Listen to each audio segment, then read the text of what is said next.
apa tidak. Kalau pengen membuktikan nanti, tapi Anda kan sudah mati nanti. Nah, kita masuk ke dalam materi sholat tadi. Itu isyarat kaitannya dengan asilu. Terus sholat juga secara kebahasaan bisa diambil dari silah. Silah artinya hubungan. Silah artinya hubungan. Jelas, dengan sholat kita bisa menjalin hubungan yang demikian akrab di antara tiga dimensi di dalam diri kita sendiri, yaitu dimensi amar, dimensi rohani, dimensi nafsani, dan dimensi jasmani. Ketika kita bisa merangkai ketiga dimensi di dalam diri kita menjadi satu kesatuan yang manunggal, maka di situ sudah menjadi kaum, sudah iqamah. Seperti tadi kita isyaratkan, qoma yaqumu qauman.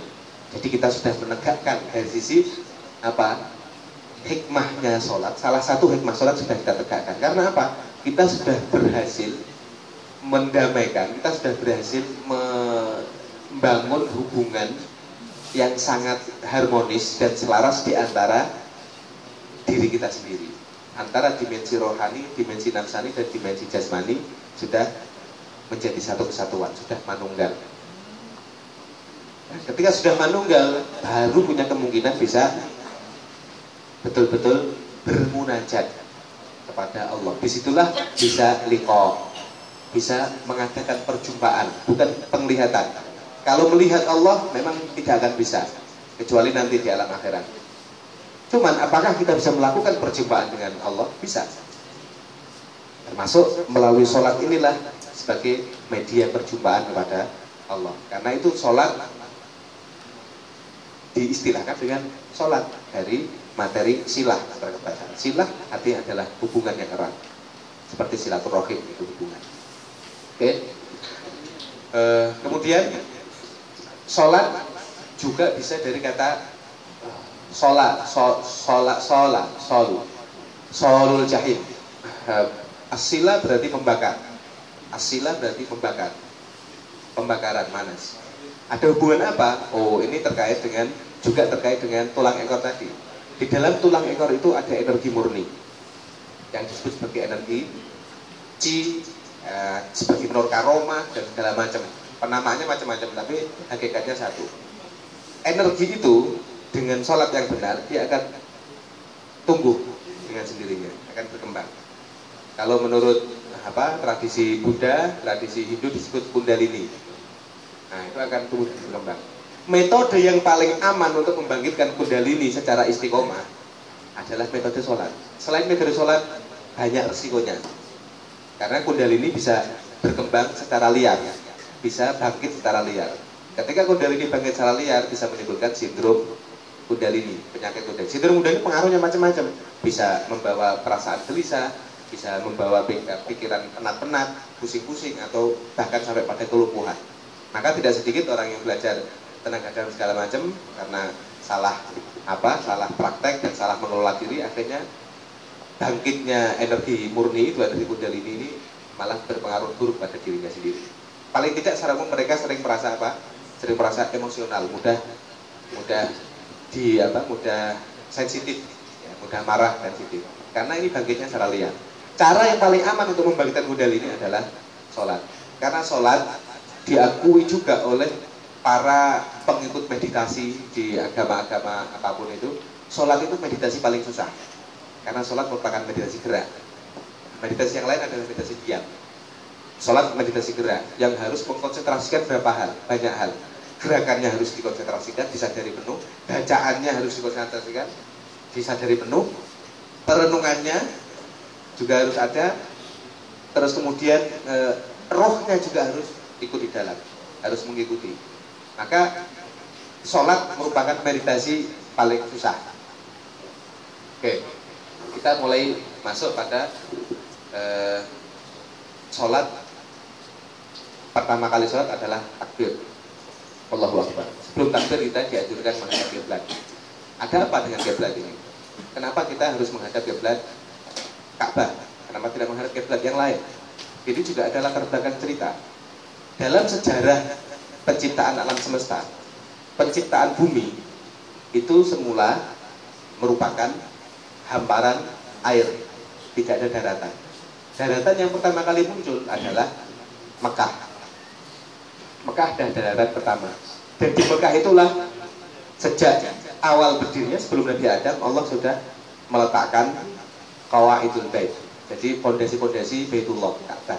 Jadi Ka'bah sejak awal muncul ada daratan di bumi kita, planet bumi kita, di situ Allah sudah menurunkan. Dan di situ sudah ada Hajar Aswad sejak dahulu.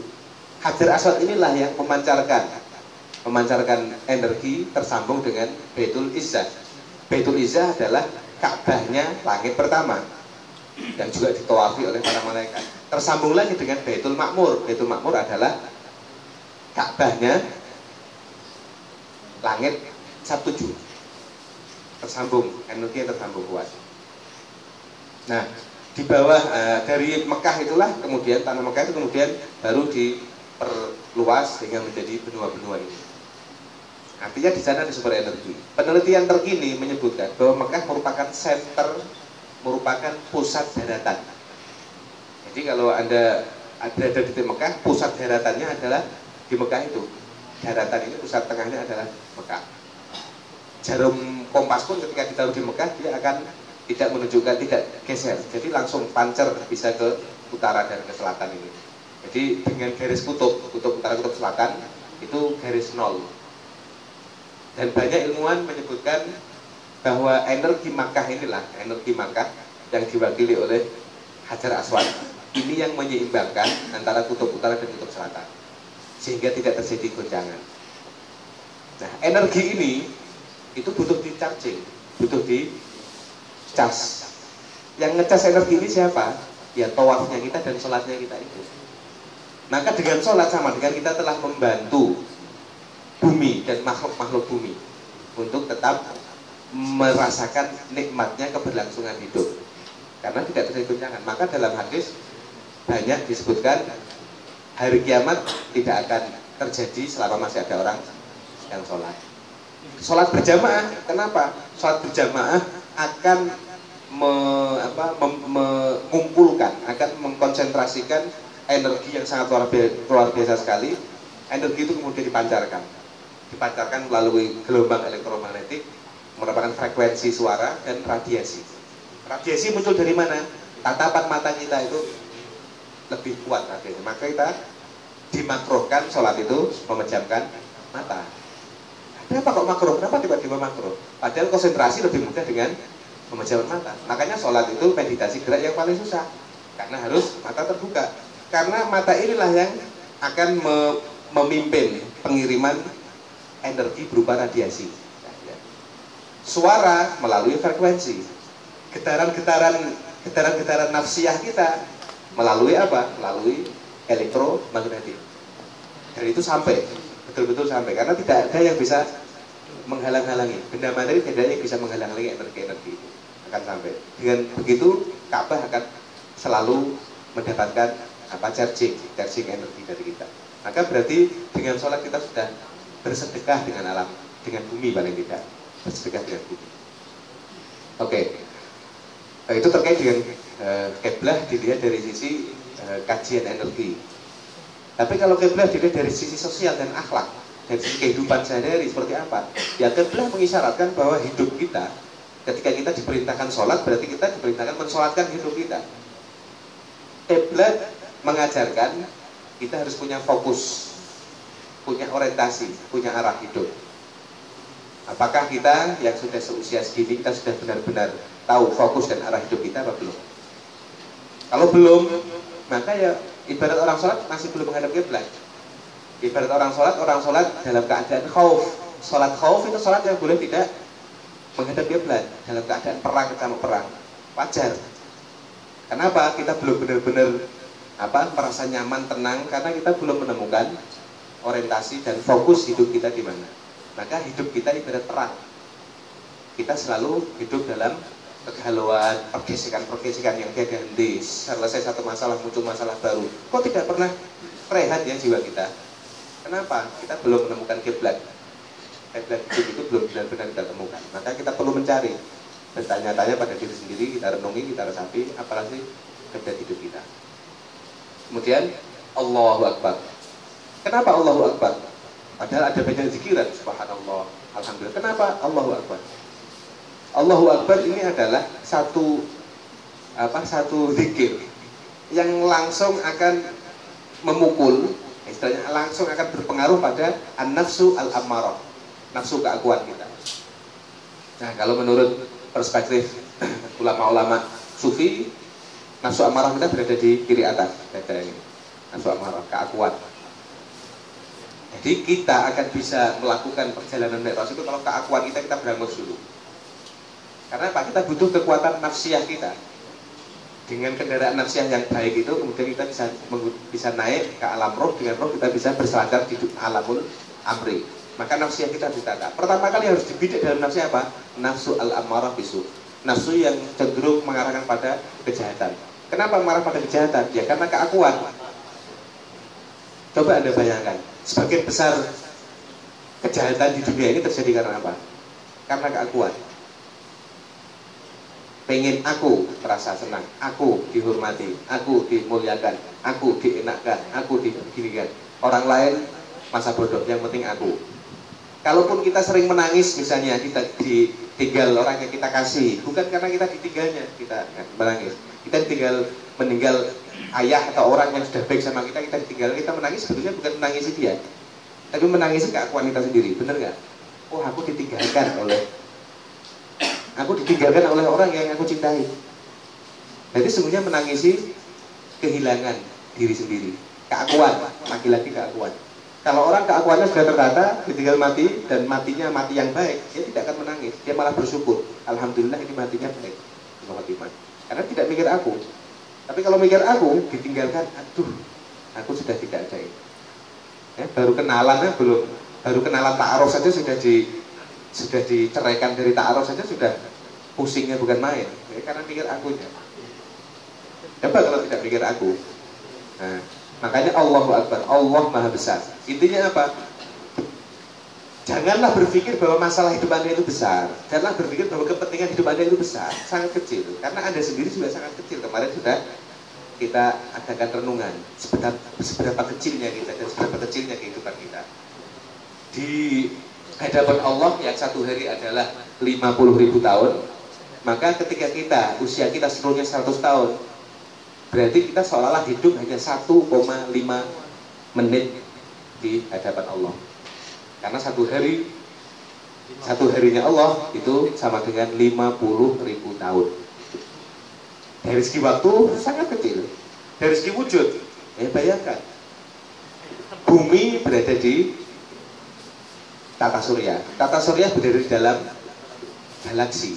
Galaksi ini punya jutaan saudara galaksi. Ada jutaan galaksi di alam semesta ini. Nah, dari jutaan galaksi itu ada galaksi kita, galaksi Bima Sakti. Di dalam galaksi Bima Sakti ada tata surya kita. Di dalam tata surya kita ada bumi. Kita menempati hanya berapa ukuran ini? Kemanapun kita berada, kita hanya menempati sedikit. Kita mau beli bis yang besar atau mau beli mobil yang kecil atau sepeda hotel, ya tetap yang kita tempati ya tempat yang kecil itu. Ya kan? Kita mau punya sawah yang ribuan hektar, yang kita makan ya secukupnya perut kita. Dan seterusnya sangat kecil hidup kita. Dalam banyak riwayat hadis disebutkan bumi itu ibarat kayak butiran pasir di gurun. Bumi seperti butiran pasir di gurun. Bagaimana kita?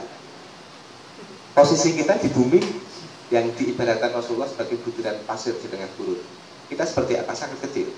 Kalau kehidupan kita kelihatan begitu kecil bagi kita, apakah kita masih merasa masalah hidup yang kita hadapi besar? Kecil. Apakah kita merasa kepentingan kita pribadi besar? Kan terasa kecil. Itu filosofi dari Allahu Akbar. Alam semesta saja demikian besarnya. Bagaimana Allah yang menciptakan? Jauh lebih besar lagi. Itu Allahu Akbar. Ketika Allahu Akbar itu benar-benar mampu kita programkan di dalam nafsu amarah kita, maka kita akan menjadi pribadi yang tawadhu, menjadi pribadi yang tidak merasa besar urusannya. Maka wajar ketika orang-orang hebat itu, orang-orang yang spiritualnya tinggi, ngadepi apa-apa itu gitu aja kok repot. Kan tidak ada masalah yang repot, enteng, semua itu juga sudah ditakdirkan. Kita menjalankan, kita hanya bisa menegosiasi perubahan hal-hal kecil. Kalau perubahan hal-hal besar yang sudah didesain tidak bisa dinegosiasi. Tapi hal-hal kecil bisa kita negosiasi. Itu kan tugas kita adalah bagaimana kita bisa mengubah yang kecil-kecil itu. Karena memang kita makhluk kecil, jadi tidak layak kita, tidak jatah kita untuk bisa melakukan hal yang besar-besar. Yang besar-besar ada jatah lain. Nah, kita menegosiasi Tuhan, menegosiasi Allah dalam perubahan takdir-takdir kecil-kecil itu. Takdir besar, kita tidak bisa mengubahnya. Anda memohon pada Allah, ya Allah ubahlah sekarang. Jangan kau jadikan Israel dan Amerika sebagai penguasa, jadikan Nusantara sebagai penguasa.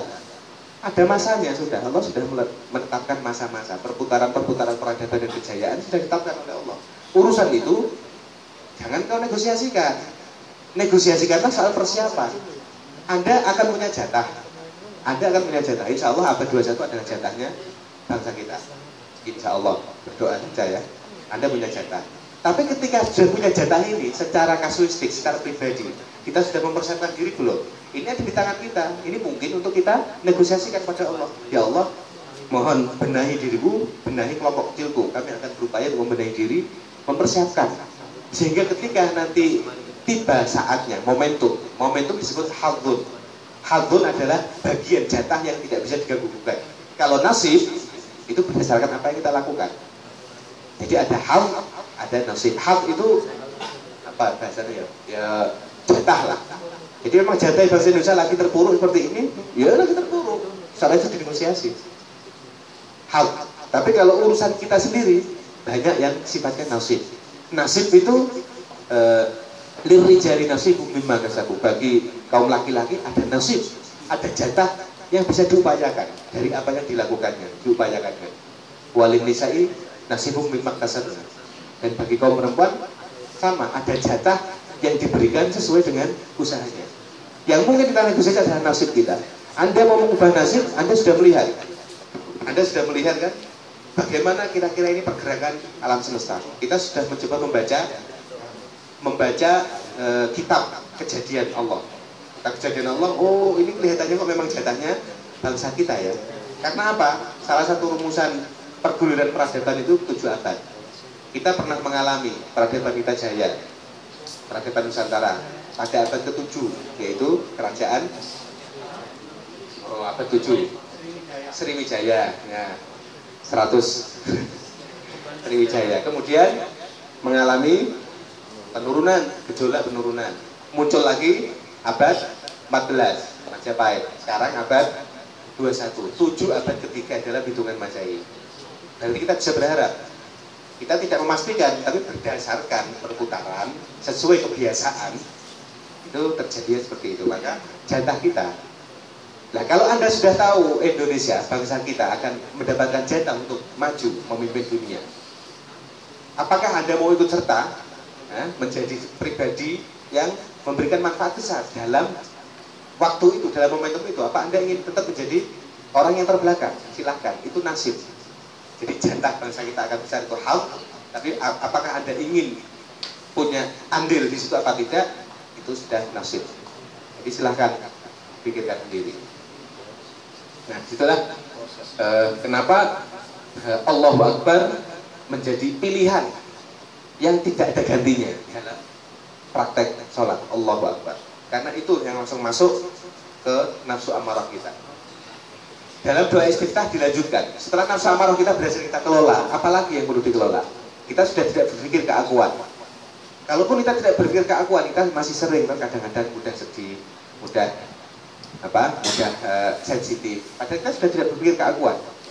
Maka dilanjutkan dalam doa istiftah, Allahu akbar kabira walhamdulillahi katsira. Alhamdulillah adalah zikirnya nafsu lawamah. Nafsu lawamah posisinya di kanan belah bawah. Ya, nafsu lawamah kanan dan bawah. Kalau nafsu amarah spektrum warnanya hitam, nafsu lawamah spektrum warnanya merah.